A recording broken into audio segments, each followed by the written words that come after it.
Happy Friday. Welcome to Audiotopsy. Hey guys, I actually have a real world scenario that happened to me just a couple days ago that really pertains to what we're trying to do here on the show.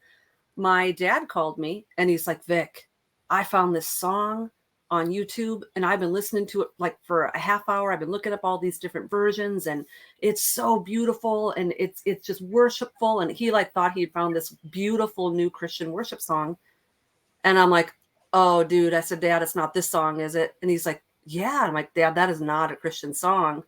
He's like, what are you talking about? I said, it's an erotic poem put to music. And he's like, no, it talks about Jesus. And I'm like, Dad, listen. And he was getting very defensive. Like he was very upset because he'd just been having this worshipful experience with it, right? He's like, but there's kids, like there's kids singing it. Like they're in choir robes. And I'm like, Dad, listen. So I pulled up the lyrics and I very slowly read the lyrics out loud to him. And even though he was on the phone, I could just see the wheels in his head turning as it got quieter and quieter on the other end. And he realized not only is this not a worship song, not only is this actually a very erotic song, but now it's actually blasphemous because you're using biblical metaphors to describe something very sensual. And then he was livid. And so I got to see this whole process of cognitive dissonance turning to an aha moment here through this experience with my dad. And I thought, this is what we're trying to do on Audiotopsy. We're trying to get people to actually interact with the lyrics to songs. A lot of times we think we know what a song is about. And we're singing it on the top of our lungs. We're enjoying it. We think it's something beautiful. We think it's something pure or lovely. And then we don't realize, oh, this isn't a love song. This is about some guy getting probed by aliens, like we did that on the Van Halen episode, right? So I just thought that was a really good real world example that explains what we are trying to do here. We need to interact with the lyrics. And if the lyrics don't agree with our worldview, we should seriously question why we're listening to that music. Wow, very good. Interesting. So, yeah, folks, here we are. And we were turned on to today's. I want to know what song it was. Oh, he's there we go. Yeah. We were turned on to today's little tune by Kenny. Kenny, I hope you're happy. We're doing your song. So since this is your idea, why don't you introduce it? Yeah. All right. So my song for this week, and I'll tell you a little story. I this artist, Sturgill Simpson. He's an artist, and he's not very big, very stuff. But I was late, probably 9 years ago. I don't remember which show it was on. Might have been the Tonight Show, but it was late, and he comes out singing, and this song kicks in, man, and he hits this big old E chord on the acoustic, and he goes into this Waylon Jennings sounding voice, and I went, oh wow. And he starts singing. He says, the first line is, I've seen Jesus in a lake of fire that I was standing in. And then he went into it. And he's playing this classic. It is the most classic country song ever. And I was listening, and it's been on. I kept going like this. Did he just say? And I know nobody else is paying attention to it, but I did. So it's Turtles all the way down, man. This one here is it's got some interesting lyrics. We're gonna have fun today with this one. Well, no, and you said it immediately. It is, hold on here, folks. Yeah, that's the fun of going live. I noticed immediately this guy sounds like Waylon Jennings, and I'm like, and I wanted to listen to a little bit of it, and I put this song on, and then another song came on, and I thought like it flipped to a Waylon Jennings song. And I went and looked, and I was like, oh, this is still Sturgill Simpson. Because it wasn't a Waylon Jennings song I ever heard. But, man, does he sound like Waylon. Yeah. He does. But not, of course, singing about some of the things that Waylon would sing about. So why don't we jump into it? This is a interesting concept for a country song. And we're going to get into, why you picked it and all of that and into the lyrics. We're just going to break it down. So Turtles All the Way Down. Why don't we jump into it and listen to this song here? I've seen Jesus play with flames in a lake of fire. I was standing. Met the devil in Seattle. Spent 9 months inside the lion's den. Met Buddha yet another time. Showed me a glowing light within. But I swear that God is there every time I go to the eyes of my best friend. Whoa. Okay, whoa. Can I go first? Yeah. Wow. That's loaded with a lot of stuff. There's so many things I want to say about that right there. Let me just say that I don't think Sturgill Simpson is a Christian. Okay. So, okay. So much, similes and metaphors there. Okay. I don't think you met the real Jesus. Okay. He's talking about Buddha and Jesus and, God on the same level there almost. I think it's interesting. I want to point out the 9 months in the lion's den. Of course, 9 months we know is a human gestation period. Mhm. And the lion's den is comes from the book of Daniel and the lion's den. So it seems like right away, my first take is this guy is searching and he's just picking from different places and he has not found the truth. Mhm. The truth as we know it. Okay. But he's had enough of a little bit of, stuff to get him really confused. Mm-hmm. Anyway. Yeah. So Tom, I just want to give a little bit of a definition to the audience. I was not familiar with this phrase "turtles all the way down," so I just assumed I didn't know if it was just I didn't know if it was nonsensical or if it had some sort of meaning, and it does. And this will give us sort of an idea as to what world religion is influencing a lot of this song. Turtles all the way down is an expression of the problem of infinite regress. The saying alludes to the mythological idea of a world turtle that supports a flat earth on its back. It suggests that this turtle rests on the back of an even larger turtle, which itself is part of a column of increasingly larger turtles that continues indefinitely. Well, and I first heard Derek Gilbert talk about this years ago, right? Where he was explaining somebody's worldview and they believed, they asked whoever, well, what's holding up the earth? And they said, well, it's a giant turtle. He says, well, what's holding up that turtle? Like, well, that's another turtle underneath that one. That's right. Well, what's holding up that turtle? Well, there's another turtle. So turtles all the way down. Well, I mean, why is it a turtle, right? That's what I was just thinking. That's what I've never figured that out. Yeah, it could have been anything. A turtle? Why could it have been a hippopotamus? Well, hippopotamus is all the way down. Exactly, because I'm thinking just like you got a turtle with like a round thing. If you got the earth on it, and now it's like unstable. I would just think the whole thing would be like going like this. Well, maybe that explains the seasons and the like we're doing the setting of the sun and it all makes sense now. Yeah, and well, I'm just gonna say, I'm assuming that there are people out there that actually believe this. Probably. But they won't believe in a savior, in the truth of the gospel that it's impossible to debunk. It's impossible to to ruin the credibility of the gospel. But anyway, go ahead, Ken. I just thought it was really funny when interesting when Vicki was saying that it talked about that not just the earth sets on a turtle, but a flat earth. And that is like the old cosmological type aspects of, even, the of just in the past. So there's some stuff there. I'm not going into that at all. That's we're not going to talk about that. But just what's not this show. Not this show. Well, I will say this, that I know people, and I'm friends with people that believe that the earth is flat. Absolutely. I'm personally not one of those people. But I could be wrong. Oh yeah, no. I have some people I love that. I could be right. Smart people. Yeah. Very, very. So,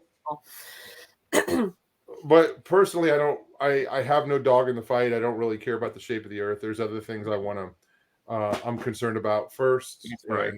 And, everybody's got their own thing. That's cool. I struggle with, a lot of things when it comes to space exploration and science and going to the moon. And I don't necessarily believe in it all, the way, and no doubt that we're being lied to, but what it is, I don't know. I don't know what the truth is, but. And none of those things to me, I see way too many people battling over, and these aren't salvation issues, man. That's not, no.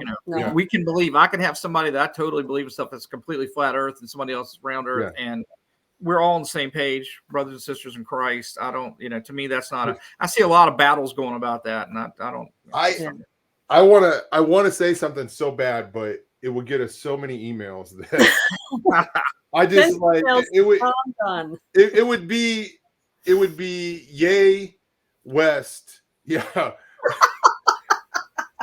It would be yay West. Oh boy. Attention Tom. Level, you know what I'm saying? Controversy. Yeah. That's right. We'll get you a black hood. You can say whatever you want. I mean, this will be like controversy among the Christians. I don't have time for it, honestly, so we're just gonna skip it. Yeah. So I just want to say, let's say for a moment, this turtles all the way down is like correct cosmology. We all get to heaven one day and go, well, I'll be darned, this turtles all the way down. But I would think, okay, if you got like a big bang, it's like, oh, this big accident, this cosmic, collision, whatever. There would be so much structure and design and organization and intricacy to turtles going all the way down that it would make me, I would then have to question, there would have to be an intelligent designer to that. So I think it's interesting. This really couldn't be a secular viewpoint, because I think it takes just as much faith in an intelligent designer to believe that there's a bazillion million turtles going all the way down than that someone said, let there be light, and there was light. Equally as phenomenal of a feat, I think. Yeah. I can't believe we're talking about this, but let's go ahead and go on with the song. Hey, I will say this in the first lyrics there, and like you said, Tom, you had some good ideas with that. I love the line when he says, I swear that God is there every time I glare into the eyes of my best friend. Yeah, that's another line. That's a great line, man. And I love the fact that he's searching. He's probably doing a lot of drugs, and there's some specific drugs that he's going to be talking about that I don't know if he drops it in here, but I have some things to talk about on that. But but just the fact that he's kind of going through all these things, and then he makes a statement that honestly, man, everybody can say that, man. The eyes of your best friend. You see people that are true friends, man. That is, you realize, to me, that's one of those things. That's a God moment. That truly is. So, another thing I want to say is his voice really grabs you. Line. It's probably the only. Anyway, sorry, I didn't mean to talk over you. We got a little bit of some tech problems, but what I was going to say is, I think what's really noticeable is his voice really grabs you. Okay, right from the beginning of this song, it's like, it's the instrumentation, right? It's just like, wow, I like listening to this guy's voice. This is just one representation of his, music. I wonder what his other stuff is about, if it's similar to this, or if he has any love songs, or if this is a love song or what. But yeah, and actually you got to think about he dropped this song right in the middle of the biggest invasion of bro country we've ever had in our lifetime, of like Florida Georgia line and all these kind of city country cowboy stuff. He drops the most authentic sounding country song I've heard in 20 years. Now the lyrics are not, but the sound is, man, because that big E acoustic sound, man, the chord progression is the same chord progression as Folsom Prison Blues, man. It's the same sound. So So I wonder if there's an audience out there big enough for this guy. Mm-hmm. Yeah, it's not the typical. It's not the typical lyrical content that country fans would typically gravitate towards. Right. Yeah, I don't think it got played on the radio or anything, man. But let's listen to some more of Turtle all the way down. Here we go. Says my son, it's all been done. Someday gonna wake up old and gray. Go and try and have some fun, showing warmth to everyone. Meet and greet, cheat along the way. Okay, I went first last time. Somebody else go. Yeah, hey man, says my son, it's all been done. That's in the Bible. That truly is, man. That's part of there's nothing new under the sun. There's a whole lot to that saying. So he's definitely pulling some biblical imagery from into the thing. And then he's going for full on outlaw country. You meet and greet and cheat along the way. It's a mixture of country, biblical themes, and some kind of extra dimensional, acid trip. just wait for the next verse. That's all. Yeah. I think there's so much confusion in this verse, and it's almost like, do whatever feels good, and even if it's hurting other people, you do it with a smile and you be warm and gentle, and just it's this do whatever feels good sort of thing. Watch out for number one sort of a thing. Mm-hmm. And I was thinking of do what thou wilt when I was listening to it. There's nothing biblical about this sentiment of just go out and have some fun. In fact, the guy in the Bible that was storing up all of the stuff in his barns, and eat and drink, eat, drink, and be merry, for tomorrow you die. And that's really not the philosophy that we Christians live by.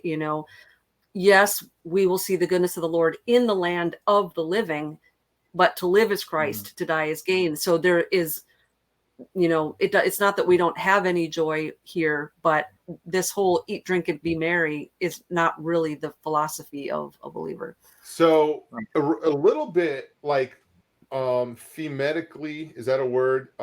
Lyrically, it reminds me of something like from Tom Waits. Tom Waits does some weird stuff with gospel, right? Like he wrote the song Down There by the Train. He wrote the song Jesus Gonna Be Here, which has got some interesting lyrics about the moon and Jesus gonna be here. And if we could get those lyrics just as a comparison, I wouldn't mind. Jesus Gonna Be Here by Tom Waits. If Katie can look that up as we're maybe going on. And then you've got Hallelujah, Leonard Cohen. There's so many people that think that's a biblical song because it's a lot of imagery and words into it stuff, but it's not a Christian song. Well, they play that in churches, right? I've heard that before. Yeah, they changed the lyrics. I'm trying to think of who. Somebody made a called Another Hallelujah. I can't think of the guy's name, but he did a guitar player. Yeah. I think I know what you're talking about. I can't think of his name, but gosh, I Well, don't know. But that's it's interesting that you guys would bring that song up because it's the one that mesmerized my dad. Is that it? Okay. We've come full circle. And I read in the lyrics. I had a feeling. Yeah. Yeah. Well, that's but you know what? A lot of people know that song from seeing Shrek and Leonard Cohen's version in it. Yeah. But it's funny you're talking about that because I had somebody yesterday was going through it, and the Jeff Buckley version of that song that was of Hallelujah's is crazy haunting and really kind of spooky sounding. So but that and Katie, it gives you the feeling Jesus Gonna Be Here, not Chocolate Jesus, but that's another example, Chocolate Jesus from Tom Waits, where it's got this really kind of crazy twist on the gospel. So I don't have my glasses, so let me blow this up. And hold on a second here. So it says, well, Jesus is going to be here. He's going to be here soon. He's going to cover us up with leaves, with a blanket from the moon, with a promise and a vow and a lullaby for my brow. Well, Jesus is going to be here. He's going to be here soon. Now, so some of these lyrics are kind of interesting. It says, well, I'm not going to do nothing but wait here. I don't have to shout. Yeah. I got no reason and I got no doubt. Yeah, I'm going to get myself unfurled from this mortal coiled up world. Jesus is going to be here soon. Now, most of these lyrics they're kind of legit, you know, but there's some kind of weird stuff in there when it talks about, cover us up with a blanket from the moon. Go down a little bit. Well, no, go back up. I'm sorry. Go back up. It says, I said, Hollywood, be thy name, because Jesus is going to be here. He's going to be here soon. And there was another line down there. Okay, it says, go up a little bit so I can start here. It says, well, I got to keep myself faithful. And you know, I've been so good. Yeah, except for drinking, but he knew that I would. Anyway, yeah. Obviously a lot of inserting this self-gospel, this twisted gospel into these lyrics, and I think it's kind of interesting the way they just the way they do that. And I think Sturgill Simpson possibly influenced by some of these things that we're mentioning today. So why don't we go on and listen to some more of this Turtles All the Way Down. Here we go. There's a gateway in our minds that leads somewhere out there, far beyond this plane. We're reptile aliens made of light, cut you open, pull out all your pain. Tell me how you make it legal, something that I'll make in our brain. Some say you might go crazy, then again it might make you go insane. Okay, Kenny, your turn to go first this time. All right.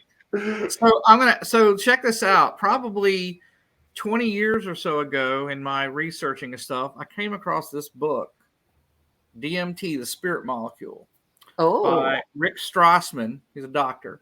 And he did some actual clinical DEA-approved clinical research at the University of New Mexico. And what Sturgill's talking about here when he says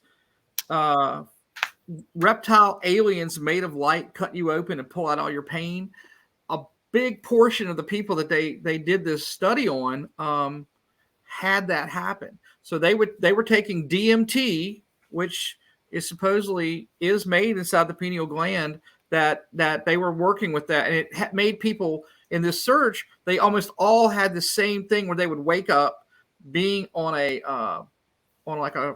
surgical bed thing, and there was like these reptile aliens all around them, and there's things where they're talking about where they're pulling light and things out of these people. Now that could be a serious drug trip, because that's what they were doing. They were doing stuff onto it. But when I read that book 20 years ago, I was like, wow, it's weird and crazy and amazing that people were all having the same experiences, that were not together and did some things like that. But that's the line that when I was listening to the song the first time, I went, hold up, whoa, wait a minute. I've heard this before, and I realized that it was from this book. And it's a real interesting book, and you can get into it because it talks about, DMT is a plant-derived chemical that's also manufactured by the human brain, and it consistently produced near-death and mystical experiences.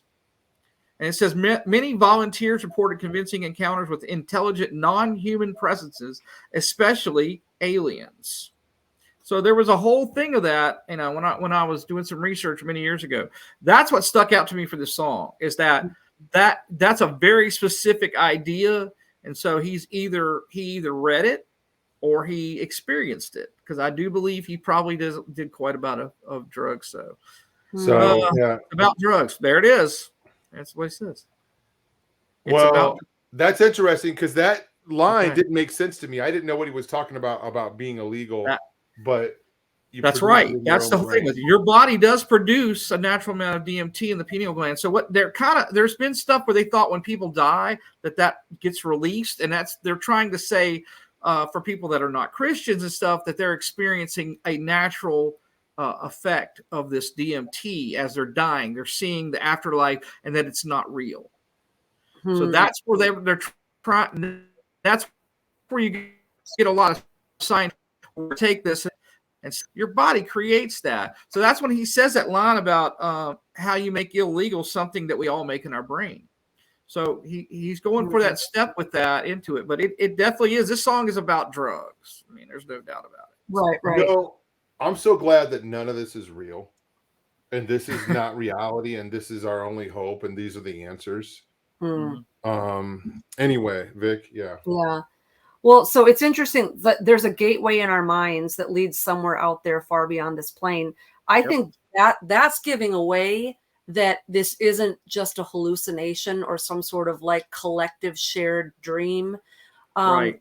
There's a gateway, you know, the pineal gland, the third eye, that's taking you to another plane, which says to me that this experience is real. You're just not experiencing it in the physical. But if you talk to people who, like, say, have done an ayahuasca retreat, that's right. If it's just a dream or it's just a drug trip, why do these experiences spiritually transform these people for the rest of their lives? Whatever's happening in that plane, even if it's just a dream or a hallucination, it has succeeded in coming back into the physical with you and reshaping and influencing your life. So call it a hallucination if you want, but these are very powerful hallucinations because they have transformative power. That's right. Quite a few people who've been in this situation did some of the studies. I mean, it changed their lives completely. So because they were seeing something else out there than just our normal, what we see with our eyes and ears and everything. So there's probably some really good stuff that comes with this. But what's really interesting is the guy that did this book, Rick Strassman, he actually goes on to say that he thinks that most alien abductions were people having accidental releases of DMT from the pineal gland, that they weren't really being abducted. So this is some deep stuff, man. That's why I said when I first heard the song, I was like, nobody knows what he's talking about, or they're even paying attention. I've never seen anybody talk about it. I knew it'd be great for this show because it's definitely an interesting topic. Sure. Yeah. Wow.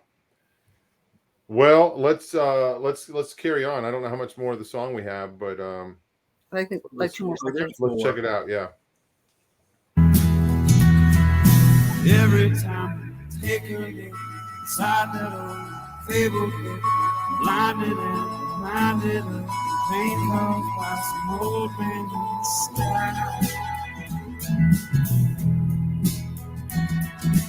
Everyone, LSD, psilocybin, DMT, they all change the way I see.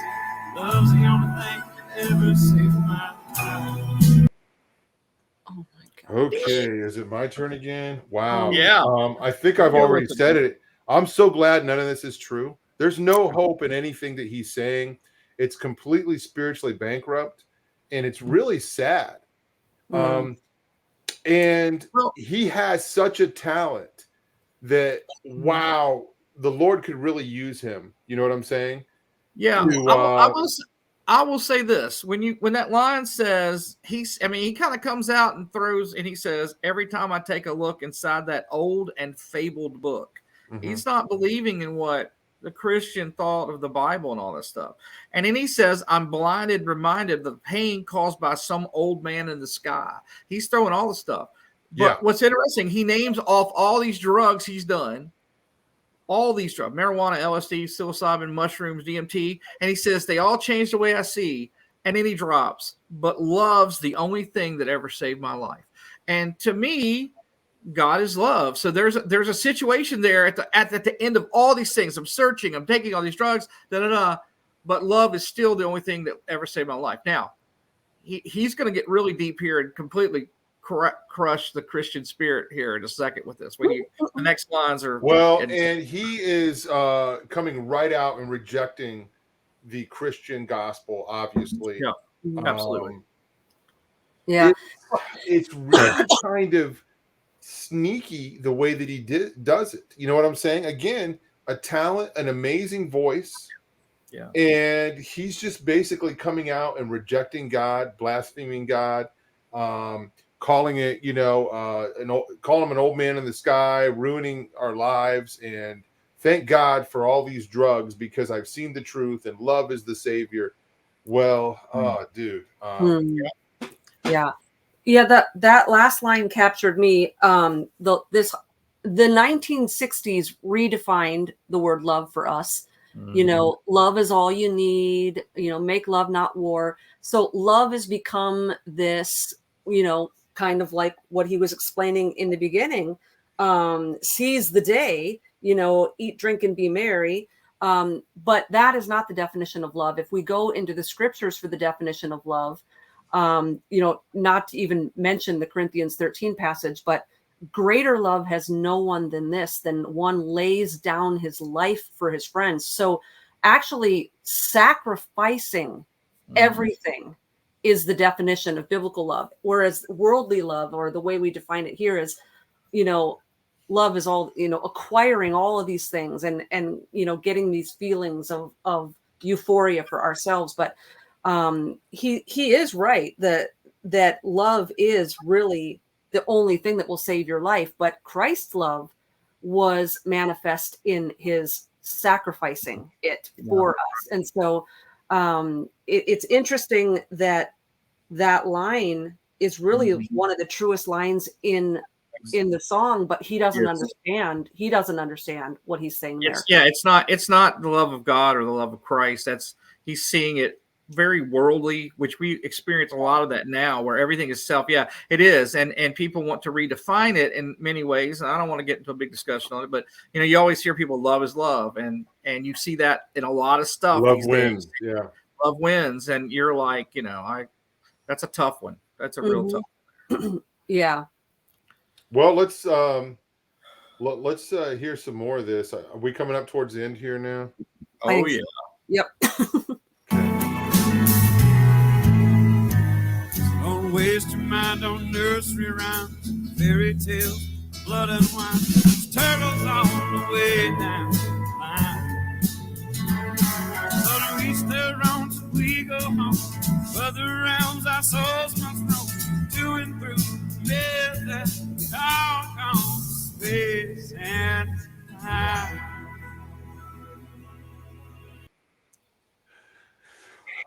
Wow. I told you. I said this song is one of those songs that it's so like, if you don't pay attention to the lyrics, you're going along and you're like, well, oh my God. I listened to it when I first listened to it. I listened to it very casually. Yeah. Okay. And then the second time I paid a little bit more attention. But now, as we're here and we're doing this show and I'm focused, it's all making sense. And here's the thing I think it's really important to think about when we do with this show, especially when you separate the lyrics from the music, it changes. All of a sudden you can focus in on what he's really talking about, because the song is such a deceptive intro into it, because it comes in, he hits that chord, you feel like you're hearing Waylon Jennings singing, and all of a sudden it takes you back to this time when you heard country music and stuff like that. And you're like, you're enjoying the music and the sound. And then the lyrics are not what you would put as anything like that. You're like, oh my gosh, this is some crazy stuff. And I wish I could remember the Waylon Jennings song where Waylon actually kind of twists the gospel. Not kind of, he does. I can't think of it right now, but I'll have to look it up and bring it up another time. But basically Waylon had a kind of like a universalist type of belief, something like that, if I remember correctly. Straight out calling the gospel nursery rhymes, and myths and Fairy tales. all of this. I tell you what, if you are if you're tuning into this show today and you happen to be a listener of Sturgill Simpson, or maybe even Sturgill Simpson himself, by some weird, aligning of the planets, if I could steal something from his vernacular, I just want to say very boldly, very lovingly, very Christ is the Savior, the center of the universe,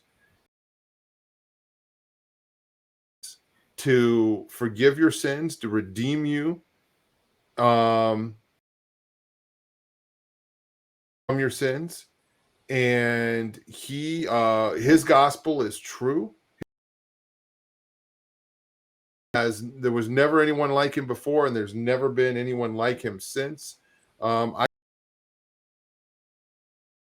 That there is true peace, true hope, okay? True cannot be debunked.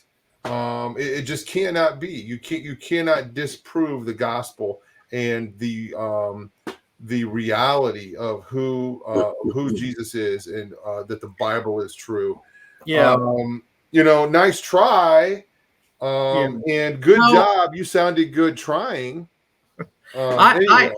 I'm gonna add this to it, that as I spent most of my life as a professional musician touring, that kind of lifestyle is not real, and it's a very different thing. You're really, people think about the people they see on the stage and all this stuff, but you're kind of sheltered in a lot of stuff where you're kind of by yourself a lot. There's a lot of his thinking. So to me, I read when he's going on to it, and I look at it and say, I remember being in the same place he was, where you're searching, you're feeling the stuff. And he kind of, now what I think he kind of, to me, my opinion is at the end, he takes the easy way out. And he goes basically with that common coexist bumper sticker you see everybody, and he kind of puts it on that. So to each their own till we go home.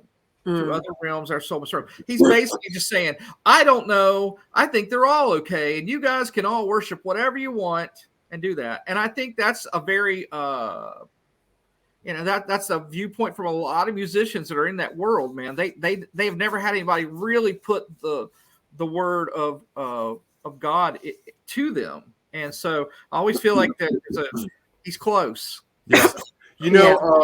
Katie sent a message in the chat here asking if My God and I maybe is the song. That's not the song, but I'm remembering a little bit more about it. The song, the Waylon Jennings song that I'm talking about is Waylon Jennings says something to the effect of, I'm saved in my own way. Okay. In other words, it may not line up exactly with the Bible, but I'm going to be okay, folks. What's funny is that is being said the same way Sturgill at the end of the stuff. I'm going to be controversial. Hey, guess what, man? Do what you like. It's still do what thou will. It's still about me. That's what they're pushing at the end of this, is do what you feel is right. And technically, it's not even coexist. It's coexists, because he's even saying, believe whatever you want, but don't believe the fairy tale part. So believe whatever religion you want, but not the old man in the sky and the fairy tales. Hey, folks, shout out to Katie. She found this song. Here, listen to these lyrics from Waylon Jennings, okay? And then we're going to get back into talking about Sturgill, but this is relevant. Says, in my own way, I'm a believer. In my own way, right or wrong. I don't talk too much about it. It's something I keep working on. I don't have too much to build on. My faith has never been that strong. Here's there's a man in that old building. He's a holy man, they say. He keeps talking about tomorrow while I keep struggling with today. He preaches hellfire and brimstone, and heaven seems so far away. I do believe in a higher power, one that loves us one and all, not someone to solve our problems or to catch me when I fall. He gave us all a mind to think with and to know what's right or wrong. He is that inner spirit that keeps us strong. In my own way, I'm a believer, but not in voices I can't hear. I believe in a loving Father, one I never have to fear, that I should live my life to the fullest just as long as I am here. So basically, I'm making up my own rules. Interesting. Yeah. Here we have the the classic country artists, but just as lost. I've read biographies about Willie Nelson. Okay, very similar stuff. Completely lost, and basically universalist. I'm just gonna say JC Johnny Cash. He was the one, that I think got truly redeemed and proclaimed it. So Yeah, I agree with that. And since we're talking about country music, there is a news story that came out where Dolly Parton rebuked Satan on stage. But again, here is another example of one of these celebrity Christian, people that have no real foundation in truth. Okay. I could talk about Dolly Parton, but just an example, she's got the right idea. We appreciate it, but it doesn't ring true with all the other things that she embraces. That's right. Yeah, absolutely. Yeah. I think she's got somebody like Katie in her ear that's telling her, "Hey, drop something about Satan. That'll work on the crowd." It's like, here's a good one. Here's your fan base. Yeah, let's talk about Satan. I wish she had somebody like Katie in her ear. Well, I do too. Yeah. Okay, here we go. Yeah, speaking of which, Satan is real. Country legend Dolly Parton passionately rebukes devil on primetime TV. Hey, that's cool. And I believe that what she's saying is it comes from a real place. You know what I'm saying? Mm-hmm. But along the way, it gets really messed up. Okay. Yeah. Anyway. Yeah, you judge by the fruit, man. There's some rotten fruit floating around that place. Yeah. I still like going to Dollywood. It's a fun place. Just saying, it's Well, I've been to Dollywood. I've been there, and Dolly Parton is, I think, an artist that we're going to have to cover sometime because she is an amazing songwriter, and just one that I like, that I'm very impressed with. So, but anyway, Sturgill Simpson. I just think that this guy is really fascinating, and for anybody that doesn't know the behind the scenes story here at Audiotopsy and Through the Black, poor Kenny down there at the bottom, he got vetoed last week because we weren't. Vicki and I were like, dude, we just weren't feeling it. You know what I'm saying? And we gave it we kind of gave it some more time, and I'm like, okay, I don't know, nothing's clicking with me right now. So we sent you back to the drawing board, and we said, you know what? After more thought, we're just gonna say, hey, we need to put Kenny's song on there and apologize to him because this is a perfect song for us to cover. So Vic, do you want to go ahead and do that and apologize to him? Kenny, Tom is very sorry for being bullheaded, selfish. We basically decided that since we're not going to fire you, we'll just haze you instead. That's okay. I'm okay with that. I agreed last week after we looked at it. I was like, you know what? Let's settle. It's probably a little too much because to me, it's just one of those songs that I don't think people know. I'd read the lyrics, knew some background onto it. And I'll tell you what's really funny about Sturgill Simpson is he came out strong with this really big country background like that. And then his next albums were not country. They were almost like rock with horns, completely different. He's just one of those artists. I think he just keeps rediscovering. He just keeps doing his own thing. He's never going to be big. I saw a thing one time at the Country Music Awards where he was outside busking, playing with the guitar thing for tips. Because he wasn't in the actual thing or getting an award. So he was there getting attention, just standing outside doing his thing. So he's an interesting person, man. He is, man, and I think we'd have a great conversation if we sat down and talked to him. Oh yeah, totally. I want to kind of focus a little bit on. I want to kind of focus a little bit on the last line of his song. I mean, this is the culmination of the whole song. This is like the punch. This is like what he wants everyone to go away with, and it's sort of like, hey, our eternity is just roaming around in this cosmic nothingness, and I think even in the Buddhist definition of this turtles all the way down, it does infer the philosophical term anavastha refers to non-finality, infinite regress. And so if you're telling me, forget the fairy tales, forget this fabled man in the sky, I've got something even better for you. For eternity, you're going to roam around lost. Like, hey, remember that time you went on a vacation in New York City and it took you 3 hours to find the cafe? That's your eternity. You're going to be walking around with the tourist map, not knowing where you're at. Hollywood shows us this. Well, I don't know what that movie was with Robin Williams where they died and it took them years to, like, the husband and wife to find each other. What dreams may come. Is that it? Yeah. So, like, let's just roam around in these, like, barren wastelands looking for one person we recognize. And this is in other songs too, and it's in other philosophies. I'm thinking of Wherever I May Roam. It's a song off the Black album. And the culmination of that, it's this wanderer, this vagabond. And then in the very last line of that is, carved upon my stone, my body lies, but still I roam. So in other words, my life just goes on in this other dimension and I'm just wandering around aimlessly.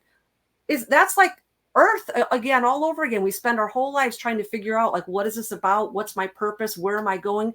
And then you're telling me that eternity, I'm doing the same thing. I'm just wandering around confused and trying to find people. That does not sound like heaven to me in any way, shape, or form. No. This is a given.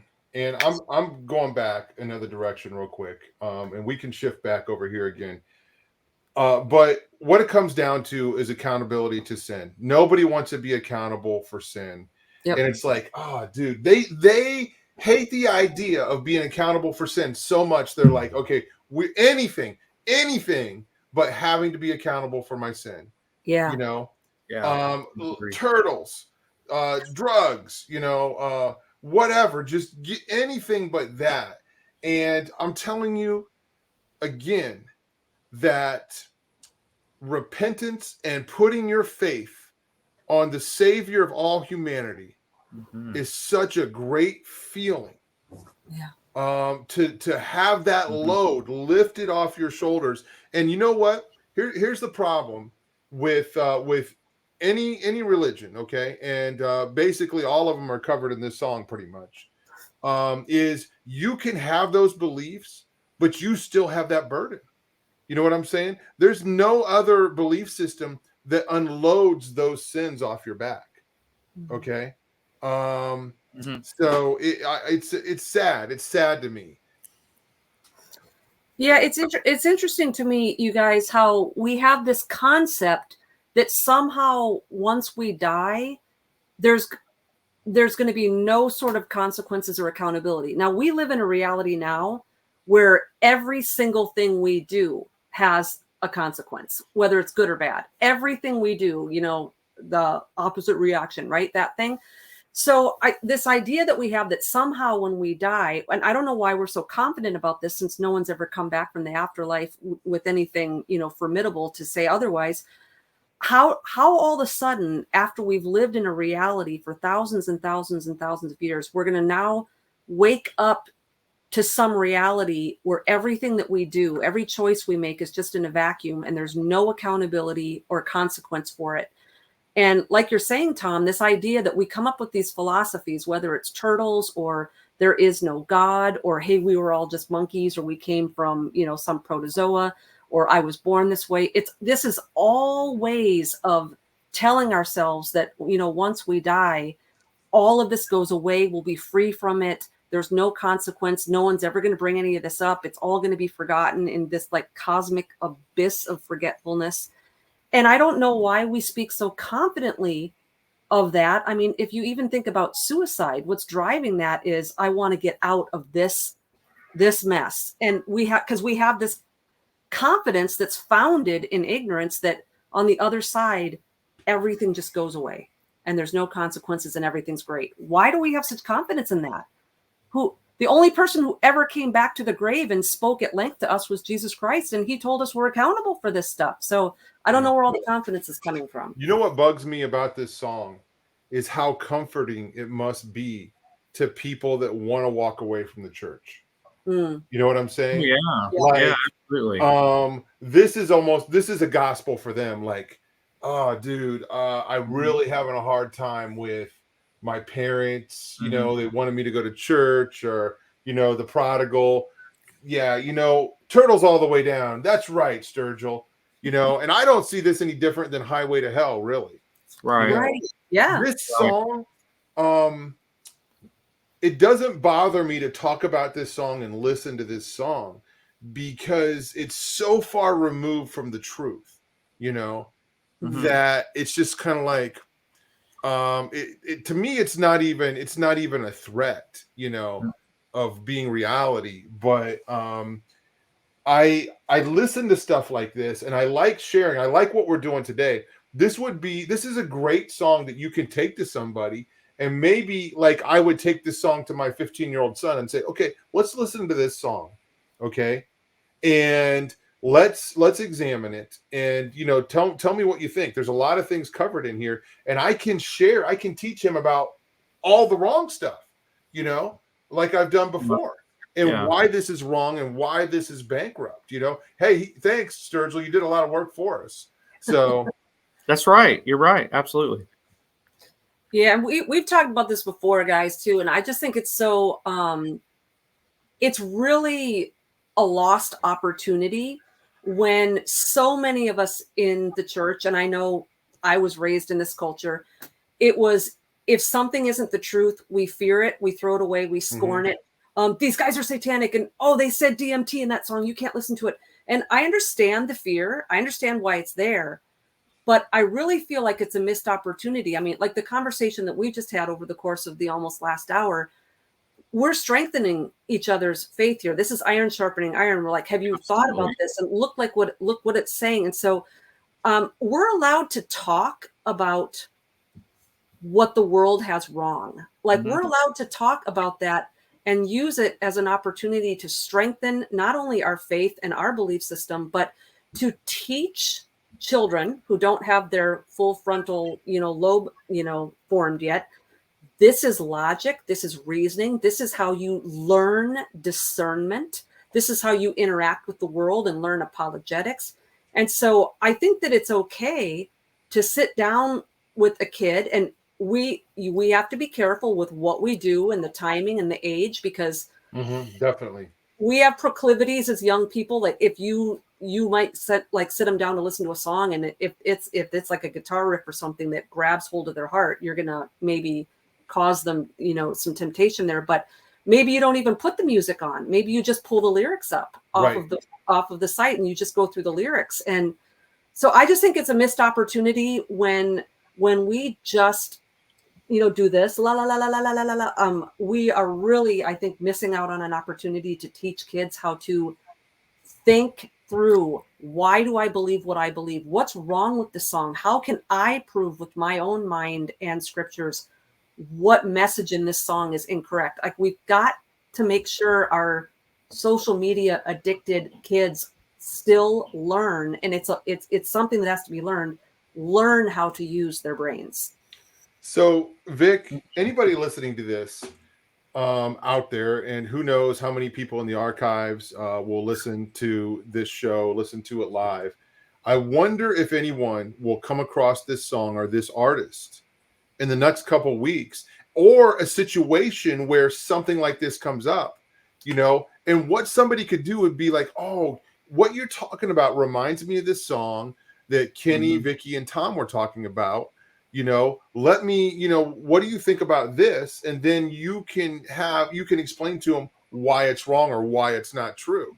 There's so many different things that you can do, or you find somebody that, might, be a fan of Sturgill Simpson, be like, oh yeah, hey, I was watching this one show and they talked about, this song Turtles All the Way Down. That was an interesting song. What do you think about it? And, use it as a tool. Okay. The enemy wants this song to be a tool, a recruitment tool, so to speak. We can use things, and I'm not endorsing listening to this guy's music. I'm not you know what I'm saying? I'm not saying that we should let this, kind of thing anywhere near our heart, so to speak. But Vic, you said something key. Don't fear it. Okay. Everybody's like, I remember seeing people, and I talked about this, I think, on the show.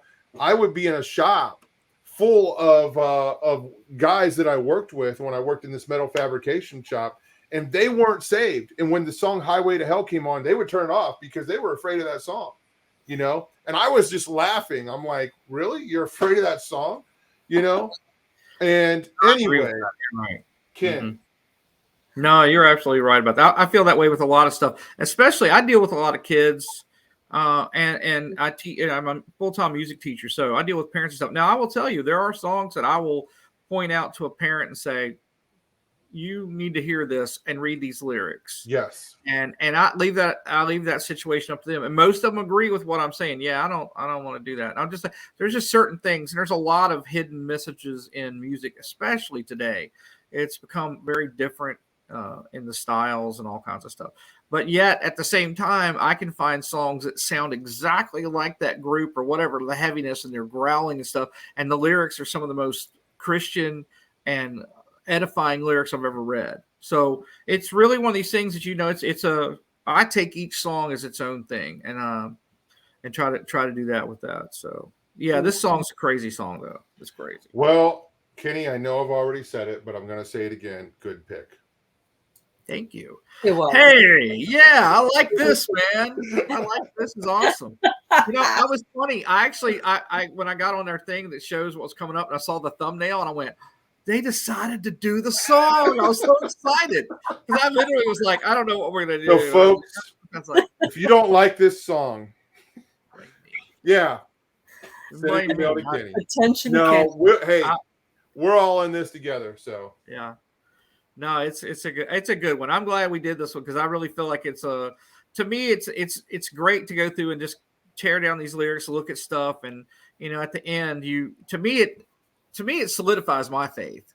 I listen to it, I know why it's wrong. I know what stuff it goes on with it. So to me, I'm less like I listen to it and go, man, all he's got to find is Jesus. It's that simple, man. You ain't got to be riding on some turtle. Now wait a minute, I will say this. Good? Yeah. The only thing that would change my mind would be if these were chocolate turtles with cashews. Oh. Cadbury's have missed out on some marketing right now. Chocolate turtles all the way down. Oh, nice. Yes. Nice. I like what you said right there, Kenny. Yes, yeah. It does. It strengthens my faith. Yeah, it does for me. It just it encourages me even more. I'm like, wow. So glad I'm not lost like this guy. So glad I have the answers. I have confidence. My faith cannot be shaken. Yeah. So, one thing I want to mention, and we're coming up here at the end, another artist that's kind of got into this territory a little bit is Shooter Jennings, the son of Waylon Jennings. And he put out some real country albums. And then he had an album that he did with a band that was it was country influenced, but it was really new agey, new agey.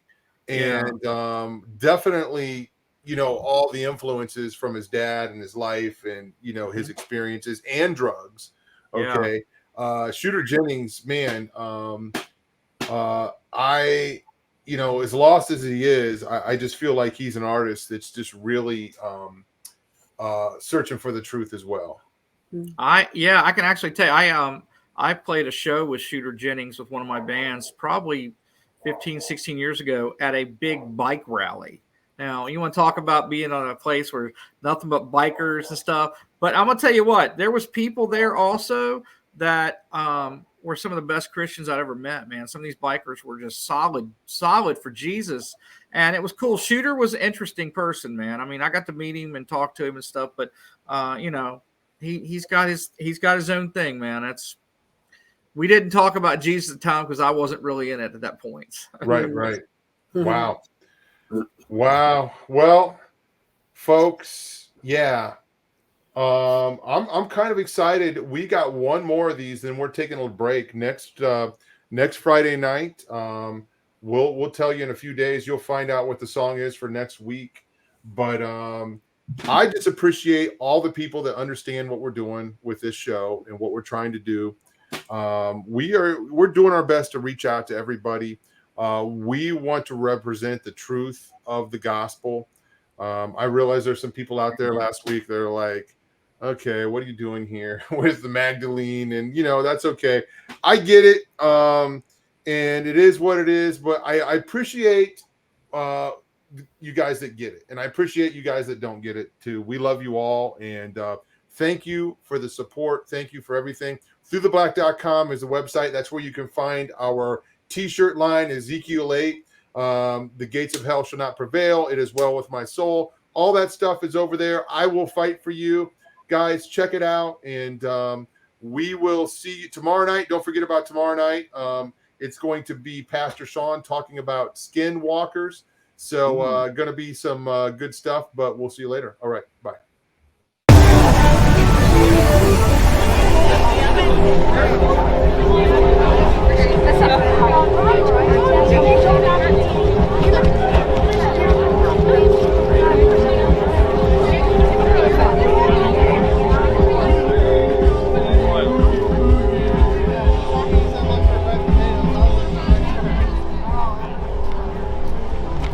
Show's over, guys. Why are you here? Kenny, why are they watching? I don't know. We're done. It's done. We're done. It's over. Please. We're not. It's not nothing more tonight. Yeah, guys. Done. Guys, shut it off right now. Done. Go home. Oh my Show's God. over. Show's over. Nothing people. else to see here. This is it. Okay. Really? Goodbye. Peace.